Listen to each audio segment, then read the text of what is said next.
Hello viewers and welcome again to Discovering Truth, and I am Pastor Forbes from the Gateway here in the Gambia, West Africa, Abiding Word Ministries. We are in part, I believe, of our interesting series entitled The Gambia Getting It Right. And as I promised you, this series would go on for 4, possibly 5 months, and we will try to unravel, overhaul, put the engine down of our nation, of our national psyche, and see how we can rearrange things, the way we think, the way we appreciate things, the way we operate, if you like, and function as a nation to make things better and to improve on a whole-scale measure the outcomes of our country. I know we're always described as the smallest independent country in mainland Africa, and they slap poverty alongside that. But contrary to what seems to obtain, I am a firm believer that our size should be our greatest advantage. Because I see that in other countries, in island countries, in some smaller countries, landlocked countries, where size has been their advantage for all kinds of indices that make for good governance, that make for prosperity, that make for health, that make for other things. Even the ability of each citizen to self-actualize. Because in a country of 2.4 million, we are not competing with 200 million people in a larger country. And a lot of countries are showing us that big is not necessarily good, especially for our continent. A lot of countries in our continent are showing us that small is manageable and small can be both a blessing and a virtue. However, you function based on what you believe, what you really believe. And so if somebody has given you a script concerning your life, and that script is according to their perception and belief of you, and you don't make time to say, number one, no, it is God who created me, therefore everything about my life, its direction, its purpose, its significance, its meaning, and its achievement is directly proportional to what God said and how I also come on board in agreement with God, what God has already said. Secondly, of course, if you don't tell yourself that with that I am able to do all things, you will follow the script of somebody else. It's like movie actors. Somebody acts a bad part in a movie, a violent part, a killing part, a serial killing part. And some other movie, he acts a Samaritan. So it's a script that's been handed to that person, and they play out the expectation, the mindset of the script writer, even though in themselves, intrinsically, they are far from that reality. And after some time, you know, we all know people who act movies. It will be interesting to watch Sylvester Stallone, for example, now working as a babysitter for somebody's child. It will be strange to see Samuel L. Jackson. Almost every movie that we know about him has to do with tremendous violence, R-rated movies. And suddenly he's acting a very nice, docile, Romeo and Juliet kind of thing. Because after some time, your mind has told you this is who the person is. And that's what sometimes happens to us as nations. We always have these tags: third world, emerging, low income, HIPIC we used to have, highly indebted poor countries. Listen to the word, highly indebted poor country, HIPC. What else? Third world, we used to be called. So we are not in the first world, we're not supposed to be in, whatever the second world is. And all these worlds have indices that make you qualified to be a part of it. But again, when we look at our country, and ladies and gentlemen, you have to remember that many years ago, about 20 years there ago, we had an index like, I think it was child immunization, if I remember well, with UNICEF. And we had something like a 96% success. You have to remember that many years ago, about 30 years ago, we were number 2 in telephone landline penetration after South Africa. As Gambians, we were able to pick up our telephones and make international calls and, of course, pay. And this was not just left to the highbrows, residential areas, people who had kiosks, shops, all those stores in Albert Market. Of course, they had them in boxes with lock and key. From that store, you could pick up your landline and dial a 00, whatever the country will be, 44 for UK, 001 for America or Canada, 234 for Nigeria, 233 for Ghana, 27 for South Africa, and make an international call. We had that. So size is not always a disadvantage. If we look at the advantage of size and the advantage of our size, we can do it. And let me say this quickly, because some people are fast to say, well, the resources. Ladies and gentlemen, God has endowed every country beyond any shadow of a doubt with 2 resources, human and natural. There are countries today that have more human than natural resources, and they are in the top percentile of global economics. One of them, and I remember traveling to that country 10, 15 years ago, or 10 years ago, the passport of that country was in the top 3 globally. What that means, from my understanding, is the number of countries you could travel to without a visa. And then sometimes they add with visa on arrival. As a matter of fact, our Gambian passport, the last time I checked, was probably one of the top 7 African passports. So there's something about size, that's all I'm saying. So we should not say the Gambia does not have. We used to export groundnuts. We used to export flowers. We used to export cotton. There are things we used to do. We used to. People used to come here to learn about our civil service because of our size. The size made us relatively more efficient and effective than others that were so large and were grappling with quality. We do not have quantity in terms of numerics, but we must have quality because of our size. So our size must be our advantage.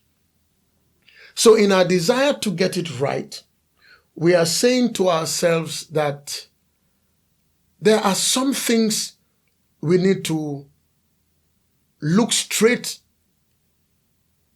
into their eyes, call out the elephant in the room, call a spade, because we want it to be better for our country. At the very least, as I said last week, to bequeath a proper legacy to our children. Ladies and gentlemen, I said last week and I repeat, anybody around my age, late 50s, approaching 60, would be able to tell you this story that their parents built a house, bought a brand new car, had a better qualitative life, went abroad for training, educationally, in-service training, degrees, and came back, and from those resources, trained us. My father built a house. We still own it.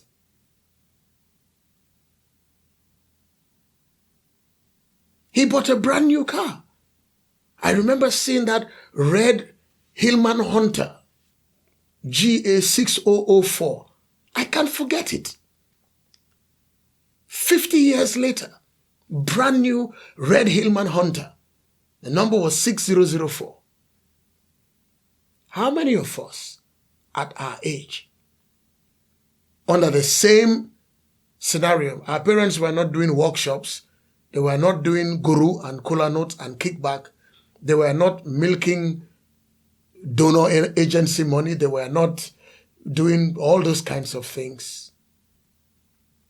And relative to us, hear me, they were content. So something has gone wrong from their generation to our generation. And I don't believe it's from their side. Because what I have said, a lot of my age mates, my peers, the group of maybe children born in the 60s to maybe the early 70s can testify to that.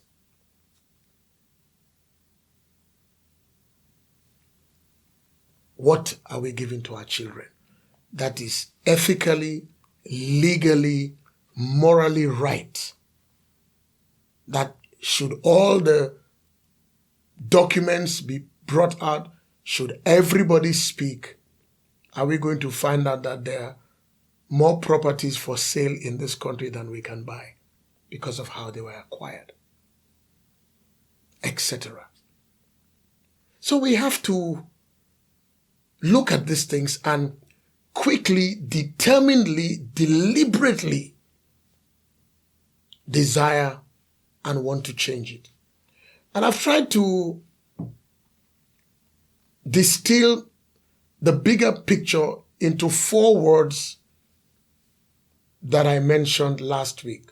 The C word, the R word, the J word, and the M word. And as you remember, C is for corruption, R is for religion, J is for jealousy, and M is our wonderful maslaha, probably only unique to this country. But let me quickly add, ladies and gentlemen, that these 4 words are cankers, and we know them all too well. None of these 4 words by themselves or in a group, in any way we put the group, have added qualitative value to our national life, to our aspirations. Corruption never helps a system. And that is where it disempowers and weakens our size. Because, ladies and gentlemen, we do have natural resources. Some I have mentioned. Some are in an explorative way, possibly. But there's going to be some more. And natural resources do not always mean things under the ground. Our beaches, the weather. If we had our acts together, medical tourism could be done here. If we have our act together, skydiving, hang gliding, many things that tourists like, and using these jet skiing and all that could be normal. There was a time when pro-amateur golf tournaments were a regular feature in this country around December, January. And people would come from all around. There's a time when sailing could be done here. So we should look at that. Our river, the waterway, is probably the finest in West Africa and probably the most richly endowed. There's something we can do about it. But of course, corruption is a huge destroyer of our ability to get it right. And corruption is a very huge enabler of poverty. In this country, for our size, we must be able to get things done without even using middlemen and middlewomen. We're only 2.5 million people.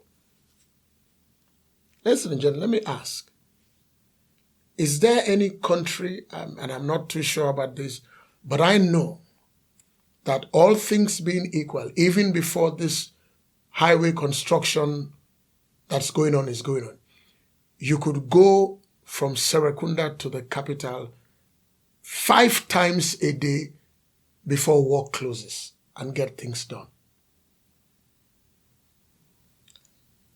Which other capitals in Africa is that a possibility for? The size is an advantage. In some countries, by the time you are told you've forgotten a document, you must take it to another office. The journey to that office and the traffic will take the rest of the day. But here, up to today, we can drive 10 minutes to Banjul from Westfield. Maximum. Do what you're doing, go back, you've forgotten something, you can go back. We also have all these deliveries, fat, nagao, and all these things going on. And somebody can jump on a motorbike and get you that document. What delays the process is the corruption. Somebody's elbow must be greased, the whole syndicate must be oiled, and the cabal must be satisfied.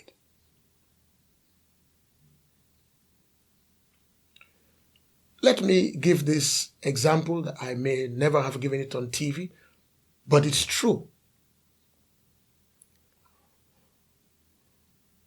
In 1993 into 1994, my late wife was naturalizing as per registry, being married to a Gambian. So we went through everything that we had to do. The files went everywhere, and then it died. We made calls, and I wouldn't want to embarrass agencies, so I'll keep that. And then he died. I remember we had gone as far as even asking my late father to sign a bond for a Gambian passport and all that. Everything was waiting. And then July 1994 happened. A few months after July 1994, I got a call. I want to protect the gentleman. He's still alive. He's worked very high up in government. He was at the office of the chairman then. I got this call on our landline in our home. Is this Pastor Francis Forbes? I said, yes. This is Mr. So-and-so calling from State House, the office of the chairman. There is one form line here and call the name of my late wife. I said, yes. And he said, what happened, sir? I said, well, we were doing this registration for naturalization process and it stalled. And this is what he said to me, sir, can you come tomorrow morning and your wife's certificate will be ready? And then he made this statement. The chairman says no paper, form, or anything must be on anybody's desk for more than 24 hours. I am an evidence of that. So just because of how I like to prank from time to time, I didn't say anything to my late wife. She was working at the UNDP. It is a distance from State House, you all know. So I went the next day. My name had been cleared from the gate. I went, walked through, sat in this lounge, and in less than 5 minutes, this honorable gentleman came and said, Pastor Forbes, congratulations. Your wife is now a Gambian citizen. I was like, are you serious? And I still remember the chairman, as he was called then, literally signed that certificate with what we call BIC, a biro pen, black one. You could see the signature. It was almost as if he was trying to sign. From there,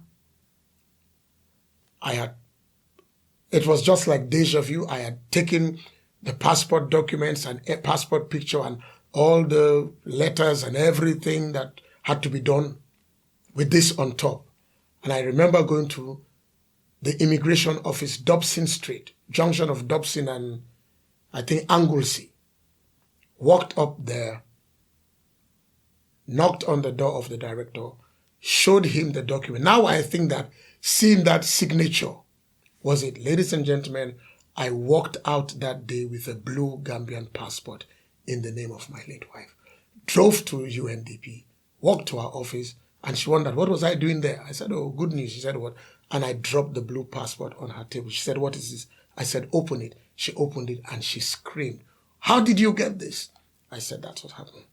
Ladies and gentlemen, that process can continue without connections if everybody follows what they should do. But sometimes things stall.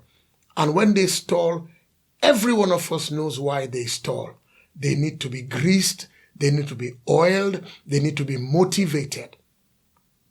So the person taking the file from one office to another office has to be motivated. Even though when they applied for the job, dear sir, I wish to apply for this job, here are my 2 referees, I am a team player, I can speak, I can work at odd hours, I am ready to travel at short notice, I speak 3 languages, the file is still on the table.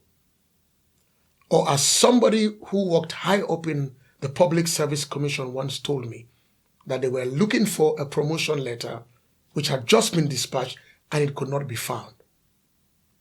But when they traced the last person that had it and really squeezed this person, ladies and gentlemen, are you ready for what I'm about to say? The person said because they knew who that person was and they had issues with the person, they did not want that person to be promoted. They tore the paper, the promotion letter into small pieces. Are you ready for this? They swallowed the paper, the pieces. How can you find such a document? How many of us cannot talk about how papers get lost, forms get lost? You can hardly take a letter to a place without being called a week later, please, can you send us a copy? We cannot find it. That is not true. It is massive corruption. It is a syndicated corruption. So some of us have been known to send letters and keep 4 copies and are waiting. Please, can you send another one? We send, we WhatsApp, we email, they disappear, we send, we WhatsApp. How can a nation progress with that? And ladies and gentlemen, as I bring this segment to an end, let me make this biblical and life truth. This is what God says. Do not be deceived. In the book of Galatians, it's a town in Asia Minor, maybe in Greece now. Galatians chapter 6, verse 7. Do not be deceived, for God is not mocked. For whatsoever a person sows, the same will they reap. You may not reap it in the same place you sowed it, but rest assured, the reaping is a reality. It's cause and consequence. It's decision and responses. It is action and reaction, Newton's 3rd law of motion. And before Newton was ever thought of, God had already said it. What we sow, we reap. And that's why, ladies and gentlemen, in this series, the soonest all of us collectively, especially those of us at the top, can make bold decisions to dismantle this issue, we will never get it right. And I know recently there has been some criminal investigation that has landed a high official in prison, and maybe we are clapping. I hope it's not tokenism. I hope if we go down to the depths of that scenario, it's not just one person that did it. But maybe it's a warning shot that's being fired to all at that level, above them, their peers and below them. So that we understand that whatever position, responsibility, title or function we carry it in trust. In trust. In trust. And not for self-aggrandizement. corruption will never take us forward. And from the early age of life, we must begin again to teach the little ones what is not yours is not yours. As they say in mathematics, if you borrow, you must carry. If you ask somebody to lend you something, take it back. You must have contentment in you. And if you want something, work hard, perspire, desire it, learn about it. Do not destroy somebody else to get it. Do not switch somebody else's light off, thinking that will make your light brighter. Do not pull somebody down so that you can go up. Because what you sow is what you reap. God is not mocked. So let me end segment 7 by saying, if we are not happy with what we are seeing, we know exactly where the problem is. Let's go to the cause. And not just the stem cause, but the root cause. Because even this issue about bribery, there is a bribe giver and there is a bribe taker. And maybe the taker was just sitting down until the giver came and induced them with something too good to be true. So in culpability, both the receiver and the giver must be given judgment. And both of them, I think, should be given high judgment. And I'll leave the discussion to you in your homes. Is it the briber or the bribe taker that should pay the higher price? Whichever way, the issue itself is wrong because it's corrupt. It erodes confidence. It weakens the moral fabric. It is a lose-lose for the country. Let me stop here and say that until, by the grace of God, I come your way next week with part 8, with the other words, the R word, the J word, and the M word. I pray that God will keep us and birth a desire in us to get it right and bequeath it as right, so that right becomes normative for our children for all time. May God keep us. Thank you.